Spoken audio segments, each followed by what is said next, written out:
Physical reality, as you call it, as we have said many times, is a reflection of your state of being, your state of consciousness. There really is nothing outside of you. You're not really in physical reality. Physical reality is within you. It's within your consciousness.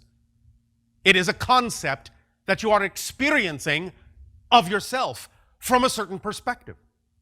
However, we understand that the way in which you have chosen to experience your particular dimension of physical experience is as though you are within a realm of space and time, as you call it. But what is that exactly? What is space? What is time? Again, while they are illusionary, you still create the effect of them, the experience of them in your life experience as a physical being, a physicalized being, so to speak, where you have taken your energy, the high frequency energy of your spirit nature, your non-physical nature, and in a sense have lowered that frequency, crystallized that frequency down into what you call the experience, the matrix of, the structure of physical reality. Now again, this is going on within your consciousness. You're not actually in any place really called physical reality. It's all within. Nevertheless, we understand that the way you chose to experience this makes it appear to be outside of you. So the thing to remember, in order to give yourself more opportunity to choose and experience the kind of physical reality you prefer, the kind of physical reality that you say is more in alignment with your true vibration, is to begin to see and experience physical reality as a reflection, similar to the idea of the reflection that exists in your glass mirrors. You know that when you look at your reflection in a glass mirror, you know that you're not really over there. And you know that if you want to change the reflection in the glass mirror, you don't go to the reflection and attempt to make it change. You must change yourself in order to see the change in the reflection. First of all, please understand that before we talk about the idea of these changes, and before we talk about the idea of what your mentality is, what your mind is, what your ego is, how you're having this experience, how you're framing it, how you're setting it up, we would like to remind you about the issue of change. Because the idea is not that you have to learn to change. You change all the time. As we have said, you change billions, literally billions of times per second. So quickly, so automatically, so fluidly, so smoothly, so effortlessly, you have forgotten that you're changing all the time. You have forgotten that the person you may be one moment is not the person you are in the next billionth of a second, or the billionth of a second after that, or after that, or after that. You literally become different people billions of times a second. Literally. This is not a metaphor. Literally, you become different people, billions of times a second. However, the shifts that you make, the changes that you're making automatically all the time are happening so smoothly, and the changes within one shift to another are so, in a sense, unnoticeable generally by you that you think you're still the same person. You create this illusion, this fluid illusion of continuity. Thus then, the idea is that you think you're not really changing very much. But the fact is you're changing totally and completely billions of times a second. So the idea within all of this is not that you have to learn how to change. The idea is to learn how to define the next change so that it is different enough so that you can see the difference between the new change and the old one, and by that difference, reveal that you have changed immediately, instantaneously, and automatically. And to do that more and more and more so that you can understand that change is natural to you. It's happening all the time. It's a natural law of creation. All things change, except the first three laws, of course. The idea in that sense is that you exist. That's the first law. The second law, the one is all, the all is one. That's the second law. The third is what you put out is what you get back. That's the third law. The fourth law is everything changes except the first three laws. And that's it. That's all any experience is based on, is those four laws. There are no others. A combination of these ideas are what give you every experience in every level and every dimension of being. Now, as we asked, what is space-time? Cursorily, it is, in a sense, as we said, a structure imposed upon your consciousness, upon the unbroken consciousness of your being, your spirit, your soul, if you wish. The space-time structure itself is your ego. There is no difference between what you call your physical ego mind and the space-time structure. The very existence, the very creation of space-time, of creating the idea of time and space, generates the ego itself. Because you need that perspective in order to experience space-time. An analogy would be, as we have said many times, the idea of a diving mask to explore under the water so you can see clearly. By going into physical reality, by changing your frequency to have a physical reality experience, it's like diving into your ocean. Without the idea of a mask, everything would be very murky. You need the focus so you can see clearly in the new realm, the new environment that you have projected yourself into, that you have, in that sense, dived into.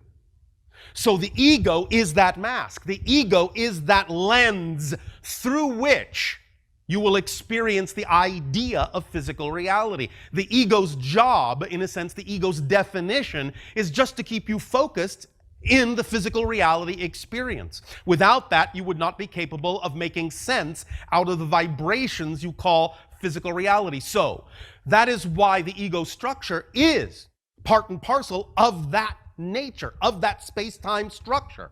It's one and the same thing. As you create a space-time structure, you create an ego structure in order to experience it. They go hand in hand. They're simultaneously coexistent and co-created. Now, when we say ego structure, again, we don't necessarily mean it in the negative context, because we understand that many people on your planet experience the ego structure in what you call a negative way. The ego's basic job is not negative. In a sense, it's not even really positive per se. It's just neutral. It's just to keep you focused so you can have a physical experience.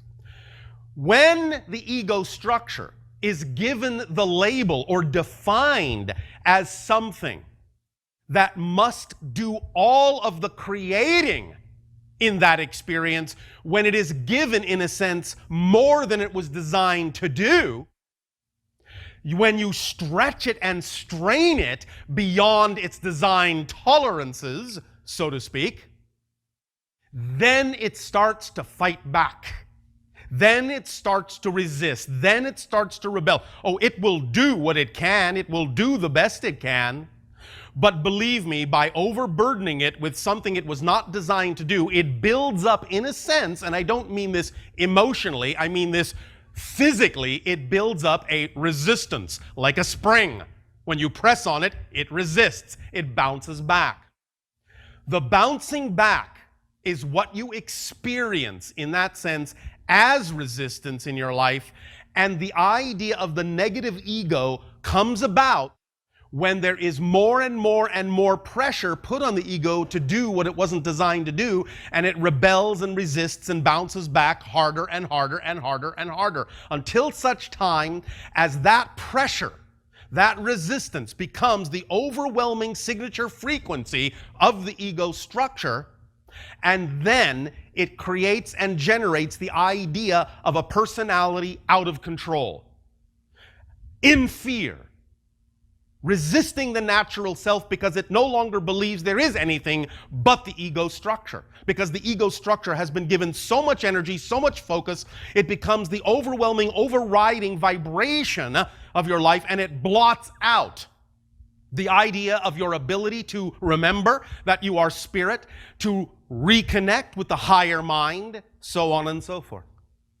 This is why it is so important to relax the idea of the ego to a certain degree, to let it do its job, so that in allowing it to do only what it was designed to do, it can thus let you feel the communication coming through your imagination from the higher mind. One of the things that was discussed is the idea that we have said many, many times, the idea being that to be in the present state is the most important thing over and above the idea of whatever circumstances are happening in physical reality. And the idea that, in a sense, you do not need to make things happen per se. You do not need to manipulate your reality. The idea is that your behavior simply is reflective of the state of being that you are, and thus generates the reflection in the reality. But at the same time, we have also talked about the importance, because you are physicalized beings, of taking physical actions. And so the question that arose was, are not certain actions themselves the idea of trying to engineer or trying to manipulate or trying to bring about a particular goal in reality? The short answer is no. The idea of actions, the idea in a sense of quote unquote trying to make something happen, of in a sense attempting to guide your reality, force your reality down a certain path, doesn't really happen. The only reason it appears this way, when we talk about the idea of taking actions, is because there is a definition about those actions, a definition about the process, and a definition about the so-called result that are in some senses all confused together, all muddled together. So let us be clear. Many people, and I will be specific about the way the question was framed, attempt to negotiate for something, or are building a house. The question being then thus, when you're negotiating, aren't you attempting to have a certain outcome? Aren't you creating an expectation? Building a house, aren't you actually doing something to force your reality in a certain direction, to, in a sense, make something appear in your reality, being the house? No.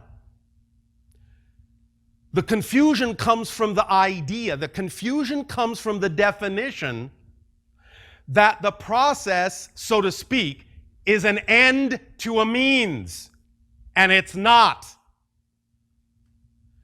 Building a house is an experience unto itself.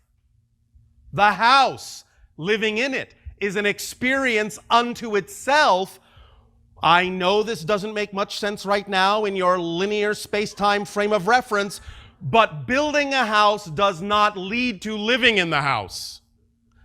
The belief systems that you have bought into, the generally agreed upon beliefs of the consensus reality that you have bought into, simply says and simply creates beliefs within you that say, I can't just manifest the house. I have to build it first. I have to have the experience called building a house before I can manifest the house. But the experience of building the house is really its own experience, its own manifestation. And when the house is there, that actually is a completely different, separate reality manifestation. But you make a connection between the two because of the belief system framework within your consciousness, within your ego structure. If you can begin to look at every single moment as its own reality for its own sake, with its own definition of being a moment equal to all other moments of experience, you can start to break this continuity experience down. You can begin to dissolve it. so that you actually can begin, if you want to, if you prefer to, if there is need to, if there's relevance to, you can actually begin to see skippages, if you will, in space and time. You can actually leap over certain steps and start to manifest things in a way that precludes the need for what you heretofore called the necessary means to the end or the process. However, one of the reasons you designed the experience of physical reality was to experience the idea called process, was to experience that for its own sake. So the idea is that many beings actually learn something of themselves by having the experience, by creating the experience with their belief systems of building a house. That's something they believe they require, that they prefer in order to learn certain things to grow as a being, to grow as a spirit, to grow as a consciousness. Negotiation is an opportunity, since many of you consider the ideal negotiation to be what you call a win-win situation. It's an opportunity to explore together ways to change your own belief system about who you are and what your reality is about, in such a manner that you're also helping the other people in the negotiation do the same thing for themselves, so that everyone becomes more of who they are and can experience the reflection of that discovery. But it's not about getting that thing, getting that result, achieving that goal, getting what you want. It's about having an experience called a negotiation. It doesn't lead to something else. It is its own thing. And it's an opportunity to change your own beliefs so that you then become the vibration that will automatically attract whatever you have become the vibration of. So actions that you take, behaviors that you exhibit, are simply physicalized reflections, physicalized, shall we say, expressions of the vibrational state you happen to be in. The actions that you take aren't getting you the thing physically, mechanically.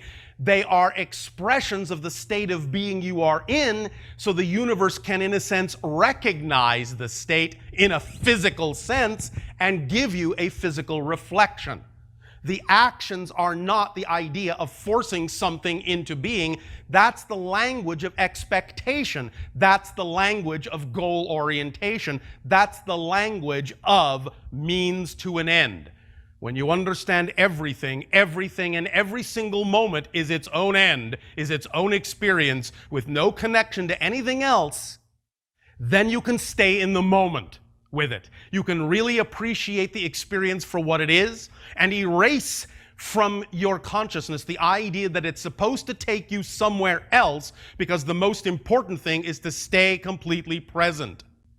But the idea is that you can begin to truly incorporate these principles of being in the moment more fully, so that when such ideas come up as isn't taking an action, actually, in a sense, creating an expectation, you can answer the question yourself, no. Because the idea of being in the moment is that there is no separation between action, between behavior, and the thing itself. You're simply reflecting the vibration that you are for its own sake, because that's who you are, not because the action will get you something somewhere down the road in the future, which doesn't exist, which is an illusion. The more you allow yourself to apply all these principles in the present and see everything and define, most importantly, define everything as distinctly its own experience in the present for its own sake, for what it is you get out of it, and have no concern for anything else, don't connect it to anything else, then your life becomes an ecstatic explosion of synchronicity where everything starts to fall into place. It doesn't mean, again, you take no action, But the actions are not getting you those things. The actions are simply, in a sense, a verification, a physical verification, a physical expression of the frequency that you prefer to be in. That's what it is.